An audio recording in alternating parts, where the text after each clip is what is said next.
पृथ्वी के हर कोने में आज हमें किसी न किसी रूप में जीवन देखने को मिलता है, लेकिन आज से 5 बिलियन साल पहले एक समय ऐसा भी था जब अर्थ अपने फॉर्मेशन फेज में था। आज जिन पोल्स, पहाड़ और लैंडस्केप का लुत्फ हम उठाते हैं, उस दौर में ऐसा कुछ भी नहीं था। धरती पर पनपे सबसे पहले माइक्रोबियल लाइफ के बाद की कहानी तो हम सब कई बार सुनते आए हैं, लेकिन आज की वीडियो में हम माइक्रोबियल लाइफ से पहले फॉर्म हुए अर्थ की क्रोनोलॉजी पर बात करने वाले हैं। हम जानेंगे कि हमारी खूबसूरत नीले ग्रह की शुरुआत कैसे हुई, पृथ्वी पर जीवन की उत्पत्ति कैसे हुई, जानवरों का विकास कैसे हुआ, डायनासोर कब दिखाई दिए और वो कहां से आए थे।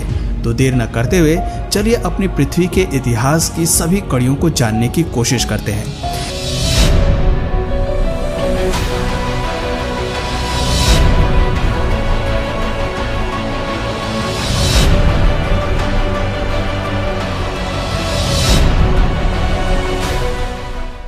लगभग 5 बिलियन साल पहले जब पृथ्वी का निर्माण भी नहीं हुआ था, तब केवल हमारे सूरज की फॉर्मेशन हुई थी और यह पूरी तरह स्टार डस्ट से घिरा हुआ था। लेकिन असली कहानी तब शुरू हुई जब आउटर स्पेस में मौजूद कॉस्मिक डस्ट टाइट होकर एक साथ जुड़ने लगी, जिसकी वजह से स्मॉल स्टोन्स फॉर्म हुए। और यह काफी रोचक और सिंपल प्रक्रिया थी जो काफी लंबे समय तक चली, लेकिन इसी प्रक्रिया ने प्लैनेट्स की फॉर्मेशन में एक बड़ी भूमिका निभाई। ग्रेविटी ने इन स्टोन्स को कई मिलियन सालों तक खींचा, जिसकी वजह से पृथ्वी एक बॉल के शेप में आ गई। लेकिन अब भी पृथ्वी अपने असली स्वरूप में नहीं बनी थी। इसे अभी भी कई सारी प्रक्रियाओं से होकर गुजरना बाकी था। वो केवल अभी एक गर्म गोला थी जिसका तापमान 1200 डिग्री सेल्सियस से भी ज्यादा था। ये वो समय था जब पृथ्वी कार्बन डाइऑक्साइड और नाइट्रोजन के गुब्बार से भरी हुई थी। तब तक ना तो हवा थी और ना ही कोई एटमॉस्फेयर था। यहाँ तक कि एक ठोस सतह का निर्माण भी नहीं हुआ था। चारों ओर केवल लावा बह रहा था। लेकिन इस स्थिति को बदलने में ज्यादा समय नहीं लगा। जल्दी ही एक ऐसी घटना हुई जिसकी वजह से हमारा ग्रह एक नए ग्रह से टकराया, और ये टकराव इतना भारी था कि पृथ्वी से एक टुकड़ा टूटकर अलग हो गया, जो आगे चलकर चांद कहलाया। आज भले ही चांद पृथ्वी से काफी दूर है, लेकिन अपने शुरुआती दौर में हमारा चांद पृथ्वी के काफी करीब रोटेट करता था।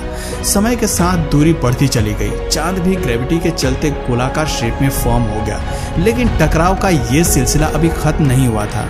600 मिलियन साल बाद हमारी धरती को एक और फेज से गुजरना पड़ा, जब सोलर सिस्टम में मौजूद मेटेरॉइड्स भारी मात्रा में धरती की ओर गिरे। सोलर सिस्टम के निर्माण से बने हुए मेटेरॉइड्स जब धरती की ओर आए तो वो अपने साथ पानी की कुछ मात्राएं भी लेकर आए। कई मिलियन साल तक लगातार पृथ्वी पर गिरने की वजह से वहां पानी की ढेर सारी मात्रा इकट्ठा हो गई। वाटर बॉडीज ने पृथ्वी के तापमान को 70 डिग्री तक कूल करने का काम किया, लेकिन अभी भी पृथ्वी की सतह काफी गर्म थी, जिसे ठंडा करने का काम भी पानी ही करने वाला था। आपको बता दें कि आज जिस पानी को हम धरती पर इस्तेमाल करते हैं, यह मिलियन सालों पुराना है, और सबसे बड़ी बात है कि यह एक्स्ट्रा टेरेस्ट्रियल वर्ल्ड से संबंध रखता है। यानी कि आम भाषा में कहें तो पानी पृथ्वी पर नहीं उपजा, बल्कि मेटेरॉइड्स के जरिए मिला है। शुरुआती दौर में धरती की रोटेशन स्पीड भी काफी ज्यादा थी, जो वक्त के साथ साथ धीमी पड़ती गई। इसी की वजह से ओशन वाटर भी कम होता गया। पृथ्वी के बनने के 700 मिलियन साल बाद इसकी सतह पूरी तरह पानी से कवर हो गई। जमीन केवल कुछ आइलैंड के रूप में ही मौजूद थी, लेकिन कोर से लावा का निकलना अब भी जारी था। ये लावा पानी के चलते ठंडा होकर ठोस हो रहा था, जिससे सतह का निर्माण होना शुरू हो चुका था। धीरे धीरे इस प्रक्रिया ने रफ्तार पकड़ी और लावा से बनने वाली सतह ने जुड़ना शुरू किया। ऐसे में पानी के अलावा पृथ्वी पर महाद्वीपों का भी फॉर्मेशन हुआ। 3 बिलियन साल बाद जब पृथ्वी एक ग्रह के रूप में फॉर्म हो गई, तब भी मेटेरॉइड्स का पृथ्वी पर गिरना जारी रहा। खास तौर पर जब मेटेरॉइड वॉन्केट समुद्र में गिरा तो इसने पानी में अलग तरह के केमिकल्स को रिलीज किया, जिसकी वजह से कई रिएक्शन हुए और पहली माइक्रोबियल लाइफ धरती पर फॉर्म हो गई। सबसे पहले यूनिसेल्युलर बैक्टीरिया ने पानी में जन्म लिया। कई मिलियन साल तक ये बैक्टीरिया इसी फॉर्म में रहे, लेकिन धीरे धीरे इन्होंने अपनी तादाद को बढ़ाया और समुद्र के कोने कोने में फैल गए। जैसे जैसे सूरज की रोशनी समुद्र पर पड़ी तो पानी ने ऑब्जॉर्व करना शुरू किया। सनलाइट की मदद से पहले माइक्रो ऑर्गेनिजम्स ने कार्बन डाइऑक्साइड को पानी और ग्लूकोज में तोड़ा, जिसकी वजह से ऑक्सीजन का निर्माण हुआ। माइक्रोबियल लाइफ की वजह से ओशन वाटर ऑक्सीजन से भर गया। समुद्र में लाइफ के विकास के बाद अब एटमॉस्फेयर की बारी थी। कुछ समय बाद ऑक्सीजन ने ऊपर उठना शुरू किया और वातावरण के निर्माण में अपनी भूमिका निभाना प्रारंभ कर दिया। आप ये कह सकते हैं कि अगर पहली माइक्रोबियल लाइफ का विकास नहीं होता तो शायद हमें आज पृथ्वी का ये स्वरूप देखने को नहीं मिलता। जीवन के पहले निशान के बाद हमारे ग्रह में कई बदलाव आए, लेकिन खैर ये तो अभी सिर्फ शुरुआत थी। धरती को अभी बहुत कुछ देखना बाकी था।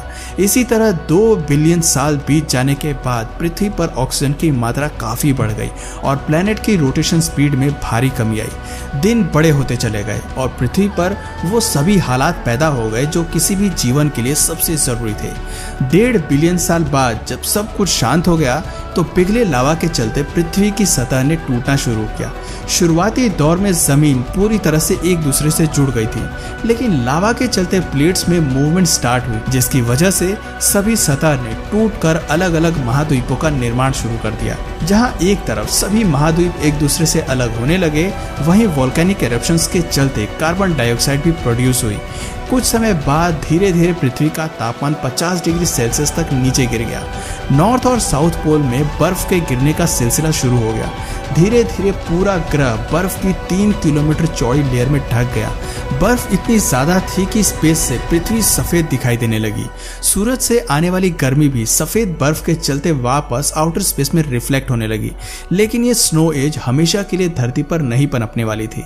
पृथ्वी का कोर गर्म था, इसलिए एक बार फिर वोल्केनिक एरप्शंस के चलते वातावरण गर्म हो गया और फिर बर्फ पिघल गई और एक बार फिर से कार्बन डाइऑक्साइड ने एटमॉस्फेयर में जगह बना ली। बर्फ के पिघलने से सनलाइट और आइस में केमिकल रिएक्शन शुरू हुआ, जिसकी वजह से वातावरण में ऑक्सीजन की मात्रा बढ़ गई। कई सालों तक ये घटना इसी तरह साइकिल में चलती रही। ऐसे में मिलियन साल बाद पृथ्वी का तापमान एक एवरेज लेवल तक जा पहुंचा, जो इंसान के रहने के लिए बिल्कुल परफेक्ट हो गया। ग्रह का एयर टेम्परेचर भी इसी स्थिति में आ गया। लेकिन इस प्रक्रिया में स्नो एज में विकसित हुए सभी बैक्टीरिया को मरना पड़ा। केवल वही जिंदा रह पाए जो 540 मिलियन साल से डीप ओशन में रह रहे थे। ये सभी बैक्टीरिया समय के साथ साथ कई पड़ाव पर इवॉल्व हुए। पानी में ऑक्सीजन लेवल बढ़ने के साथ ही पहले मोलस्क यानी कि इन्वर्टिब्रेट भी विकसित हुए। इसके साथ ही बोन स्केलेटन का भी विकास हुआ। पहले वर्म्स से लेकर स्पॉन्जेस और ट्रिलोबाइट्स का विकास भी शुरू होने लगा। हालांकि जमीन अभी भी खाली थी, लेकिन पानी के नीचे एक ऐसी दुनिया का विकास शुरू हो चुका था जो इससे पहले पृथ्वी पर कभी भी नहीं पनपी थी। पानी के अंदर पहले इंसेक्ट्स के साथ पहले प्रीडेटर्स का विकास हुआ, जिन्होंने अपने भोजन के रूप में ट्रिलोबाइट्स को खाना शुरू किया। जीवों के साथ साथ महासागरों में भी पेड़ पौधों ने अपनी एक जगह बनानी शुरू कर दी। प्लांट्स और एनिमल्स की कम से कम 10,000 प्रजातियां अस्तित्व में आ गई। जहां पानी के अंदर एक सुंदर मरीन वर्ल्ड का निर्माण हो रहा था, वहीं हमारी सतह अभी भी बंजर थी। इसका सबसे बड़ा कारण सूरज की किरणों से पैदा होने वाली रेडिएशंस थी। लेकिन जल्दी ही समुद्र से निकलने वाली ऑक्सीजन ने रेडिएशंस के साथ रिएक्ट करना शुरू किया, जिसकी वजह से ओजोन नाम की एक नई गैस का निर्माण शुरू हुआ। इस गैस ने धीरे धीरे पूरी पृथ्वी को कवर कर लिया, जिसकी वजह से सूरज से आती हार्मफुल रेडिएशन ओजोन लेयर से अंदर नहीं आ पाई। वक्त के साथ ओजोन काफी मोटी होती चली गई, जिससे 375 मिलियन साल पहले पृथ्वी की सतह पर पहले पौधे ने पनपना शुरू किया और ऐसे में एक ग्रीन एनवायरनमेंट का विकास शुरू हुआ। इस प्रक्रिया को पूरा होने में काफी समय लगा, लेकिन हरे भरे वातावरण के विकास के साथ समुद्र में मछलियां भी पनपने लगी। इन मछलियों के फिन्स जैसे पैर धीरे धीरे इवॉल्व हुए, जिससे ये पानी से बाहर आकर जमीन पर रहने लगी। बस इसी तरह बाकी वेजिटेशन का भी विकास हुआ, लेकिन वो मछली ही थी जिसने 15 मिलियन साल पहले समुद्र को छोड़कर जमीन पर घर बनाया और धीरे धीरे इनके एवोल्यूशन ने कई जानवरों का विकास किया। सबसे पहले शुरुआत लैंड रेप्टाइल से हुई, लेकिन इनमें एवोल्यूशन के चलते धीरे धीरे डायनासोर्स की कई प्रजातियां हमें धरती पर देखने को मिली। धरती पर हरियाली बढ़ने के साथ साथ जायंट जंगलों का भी विकास हुआ और ये जंगल कई बड़े डायनासोर्स का घर बन गया। आप ये मान लीजिए कि प्रकृति एक ऐसे जीवन का आगाज कर चुका था जो हर दिन बदल रहा था और बेहतर हो रहा था, और धीरे धीरे ये फॉर्मेशन तब से लेके आज तक इवोल्यूशन का ही एक नतीजा है, जिसके बाद हमें कई सारे जानवर और इंसान भी देखने को मिले। पर अगर इस पूरी प्रक्रिया को मैं ब्रीफ करने लगा तो ये वीडियो काफ़ी लंबी हो जाएगी। अगर आप कहेंगे तो मैं इसका पार्ट 2 भी ज़रूर बताऊंगा, इसलिए आप कमेंट में अगर चाहिए तो पार्ट 2 ज़रूर मेंशन करिए। तो दोस्तों ये थी पृथ्वी के फॉर्मेशन से लेकर जीवन की उत्पत्ति की कहानी। इन फैक्ट से पता चलता है कि आज जिस पृथ्वी को हम देखते हैं उसके एवोल्यूशन के पीछे एक गहरा इतिहास छिपा है। एवोल्यूशन की रेस आज भी जारी है और अभी भी प्रकृति उसी रफ्तार से इवॉल्व हो रही है।